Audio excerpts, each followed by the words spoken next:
Hi everyone. Today I'm diving into some key concepts from my Moreland University coursework on literacy development, especially for English learners. I'll be covering the reading processes, vocabulary development, phonemic awareness, and some comprehension strategies. Let's get started. Firstly, the process and purpose of reading. So reading isn't just about decoding words, it's an interactive process between the reader and what they're reading, the text. The purpose of reading is to make meaning, whether for learning or communication or enjoyment. The process involves several facets, like decoding, which is basically recognizing words, fluency, being able to read smoothly, and comprehension, which is understanding what they're reading. So strong readers use background knowledge, vocabulary, and their own critical thinking skills to make sense of what they're reading. Next, we have morphology and contextual analysis.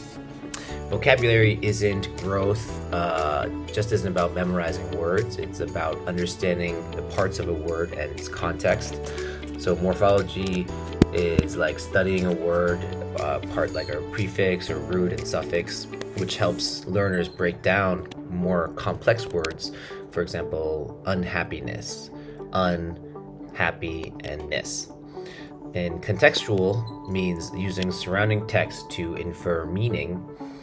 For example, if a sentence says, "The arduous hike left us exhausted," students can probably guess that arduous means difficult.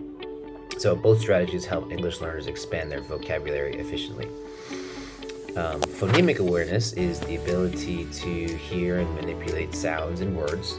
It's very important for reading success. Some of the best practices include oral activities like clapping syllables, rhyming games, and we have segmenting and blending, which is breaking apart and putting together sounds like k, a, t, cat.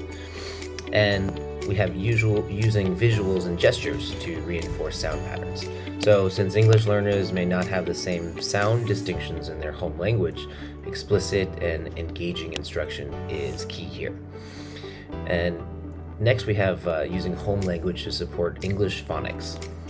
So a student's home language can actually strengthen their English phonics. For example, if Spanish is their first language, they already know vowel sounds like A, E, I, O, U, which transfer to English.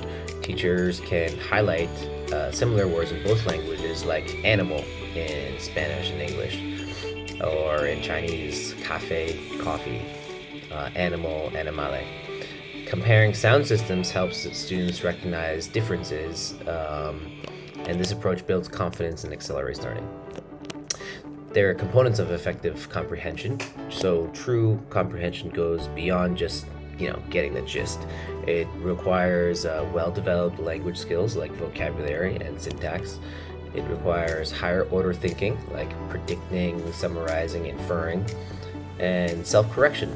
So monitoring and understanding reading when needed. So scaffolding with graphic organizers, think alouds, and questions all help students engage better with reading texts. And lastly, we should talk about best practices for improving comprehension in English learners, including dyslexia. So struggling readers, including those with dyslexia, could benefit from multisensory instruction, which is like combining sight and sound and touch. Structured literacy, which is like systematic phonics teaching, and assistive technology like text-to-speech tools like that, or audiobooks. And of course, small group interventions with targeted support will help with differentiation, meeting students where they need it.